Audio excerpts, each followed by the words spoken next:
Welcome to our video presentation. Today, we will be delving into the topic of assessment and exploring the distinctions between assessment, testing, and evaluation. We'll also examine the importance of assessment and how it plays a crucial role in effective teaching and learning. Additionally, we will touch upon the course design, a topic that is closely related to assessment, and one that we will be exploring in greater detail throughout this course. So let's begin our journey into the fascinating world of assessment. The first thing you might ask yourself, why is there the need for three distinct words: testing, assessment, and evaluation? Well, these terms are often used interchangeably, but they actually have distinct meanings. Testing refers to measuring a learner's knowledge or skills at a specific point in time. Assessment, on the other hand, is an ongoing process of collecting and analyzing data to inform teaching and learning. And evaluation is a broader term that involves making judgments about the effectiveness of a program or curriculum. But why do we need to evaluate, assess, or test? It's not enough to design a teaching program and set objectives. No. We also need to have a way of measuring whether those objectives have been achieved. There are three types of evaluation: initial, formative, and summative. Initial testing is used to help formulate a syllabus and place learners in the right class for their level. Formative testing is used to enhance and adapt the learning program, and summative testing measures how well a set of learning objectives has been achieved at the end of a period of instruction. Formal evaluation usually involves written documents and scoring systems, while informal evaluation may include observations, peer and self-evaluation, and checklists. There are also different types of formal assessment, such as teacher-made tests, norm reference tests, and criterion reference tests. We won't go into details regarding this. It's perfectly enough that you understand that there are many types of those. Assessment can also be objective and subjective. Objective assessment is characterized by a task with only one right answer, while subjective tests are often open-ended and rely on the marker's judgment. Additionally, there are criterion reference and norm reference tests. Criterion reference tests measure how well someone did against a set of objective criteria, while norm reference tests measure students against each other. Now, I've mentioned at the beginning that assessment is closely related to course design. So what exactly is course design? Well, course design is the methodology used to design a language teaching program or specific materials to be used in a program or both. In general English teaching context, the choice of a course book is often the only major planning decision. But for learners of ESP, English for specific purposes, course directors are often called upon to create customized courses. The stages of course design include needs analysis, which is the process of assessing the learner's particular language needs. Then we have goal setting, which involves defining the overall objectives of the program in relation to the learner's needs. Next one is syllabus design, which is the drawing up of a sequenced list of course content items consistent with the course goals, and which teachers can use as the basis for planning their classes. Then we have materials choice, which involves selecting or producing resources such as a course book to support the learning process. And then we have assessment instruments, which are ways of testing learners at different stages of the program. And evaluation procedures, which are ways of evaluating the overall success of the program from the point of view of the different stakeholders. So if the course requires specific skills, some kind of teacher training may also be necessary. As you can see, course design is a crucial part of language teaching, and it's closely related to assessment. Now, let us get into the nitty-gritty or the specifics of assessment. We need to start at the beginning with the first stage of course design, needs analysis. Needs analysis is the process of specifying the learner's language needs in advance of designing a course for them, especially an ESP, English for Specific Purposes course, as I mentioned earlier. Needs analysis is all about figuring out what your learners need from the course before you design it. This is especially important in English for special purposes where courses are often customized. You can gather data through questionnaires, interviews, and observing the situations where learners will be using English. You can also analyze the kinds of texts and interactions learners will be dealing with, and even consider their preferred learning style. All this information helps to shape the content of the course, the syllabus, and the materials you choose. It also informs your teaching methodology. Needs analysis is also important in designing assessment and evaluation procedures. So how do we go about it? How do we conduct a needs analysis? Data is usually collected by means of questionnaires or interviews, as I mentioned. We can do observations, also subjective information, such as the learner's attitudes, expectations, and preferred learning styles, can also fit into the overall analysis. Here I would also like to mention self-assessment. It is a mode of assessment that is involved, that has received much attention as of late. The ability to assess one's own progress is seen as crucial in the development of autonomy as a learner. Research shows that learners usually need to be trained in self-assessment skills, but once trained, they can accurately assess their own progress. So we should also focus on that. So another type of assessment that can be used in language learning is the portfolio. A portfolio is a collection of original work created by students for the purpose of assessment. This can include written compositions, projects, or even audio or video recordings. It may also include self-assessment or reflection. The European Language Portfolio is a tool designed to help learners assess their progress according to the Common European Framework criteria. I'll touch upon the Common European Framework later in the video. And portfolio also includes a language biography where learners can record their learning experiences, including their exposure to other languages and culture. The important distinction between assessment and evaluation.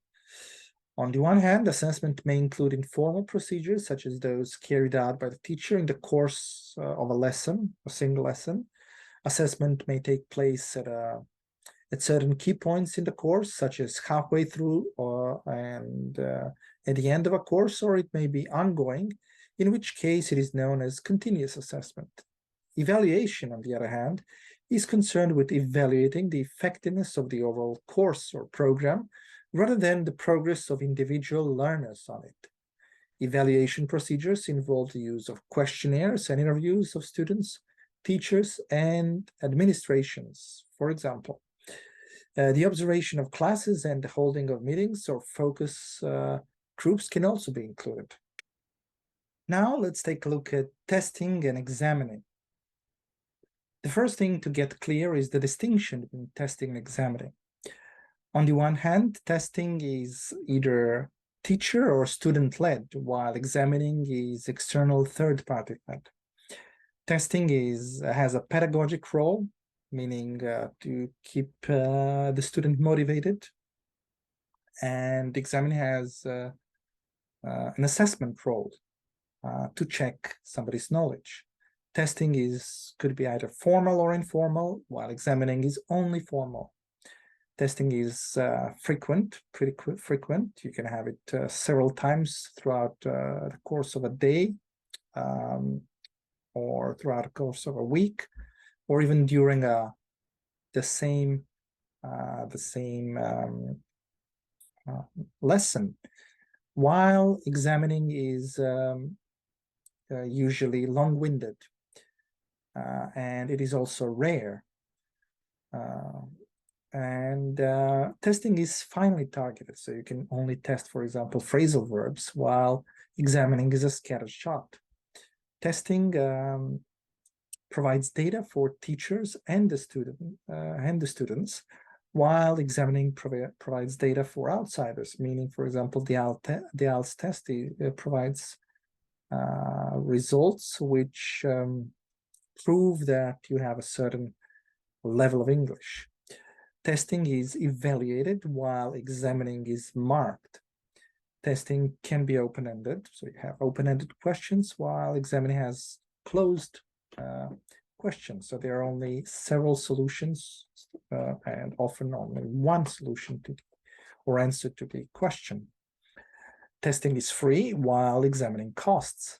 And those are some of the most important distinctions between the two. Now, let's talk about the types of tests. There are lots of these, but the major categories are aptitude tests, which test a learner's general ability to learn a language rather than the ability to use a particular language item. For example, model language aptitude tests for the US Army and its successors. Then we have achievement tests, which measure students' performance at the end of a period of study to evaluate the effectiveness of the program. Could be, for example, an end of course or end of week test, even a mid-lesson test. Diagnostic tests are then the next one. The next type of tests, they discover learners' strengths and weaknesses for planning purposes. For example, a test set early in the program to plan the syllabus. And what is also important here is to mention that diagnostics tests are usually or most often given with the needs analysis tests or assessments. Then we have proficiency tests, which test a learner's ability in the language regardless of any course they may have taken. These could be public examinations such as Cambridge English suite of tests, but also placement tests. And last but not least, we have barrier tests, a special type of test designed to discover if someone is ready to take a course. Pre-course test, for example, which assesses the learner's current level with respect to the intended course content. There are many others, but these are the most important ones. As far as day-to-day classroom use is concerned, teachers are mostly involved in writing and administering achievement tests as a way of telling them, and of course the learners as well, how successfully what has been taught has been learned. Finally, I would like to mention and finish this video by talking about Common European Framework, CEF, testing, which is a comprehensive system for language education. The CEF or CEFR was developed by the Council of Europe and is intended to provide a common basis for language education, assessment, and methodology. Today, it is more popular than ever and is becoming an integral part of assessment and course design worldwide. The CEF is designed to describe language proficiency at all levels and across a range of skills. This means that it provides a detailed description of the components of language proficiency at different levels.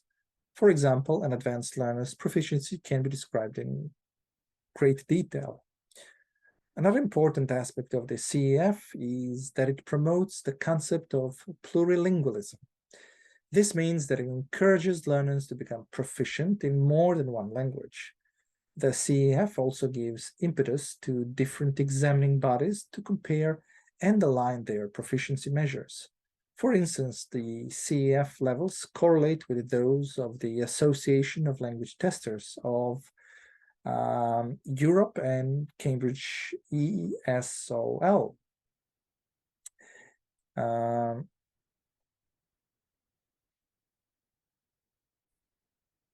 As you might have already figured out, Cambridge ESOL and the Association of Language Testers have those very formal examinations. Examination or exam is a formal test that is usually administered by an examining body. The main ELT examinations in the UK are administered by the University of Cambridge ESOL or ESOL, Trinity College London, and City and Guilds London. Cambridge runs a range of examinations at different levels for different age groups and in different subject areas, including business English. Its suite of general English examinations includes C2 Certificate of Proficiency in English, CPE.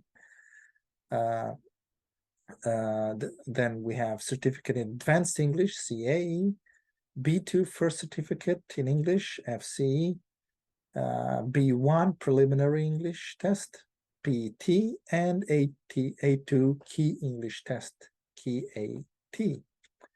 Preparing learners for public examinations involves not just preparing them for the content of the exam, but also for the relevant skills and strategies that will be necessary to do it successfully, which is known as exam technique.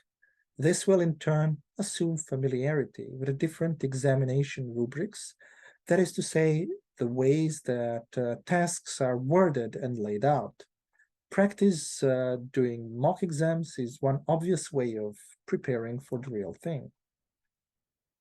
As future teachers or trainee teachers, it's essential to understand the CEF and examination methodology to effectively prepare our learners for these exams.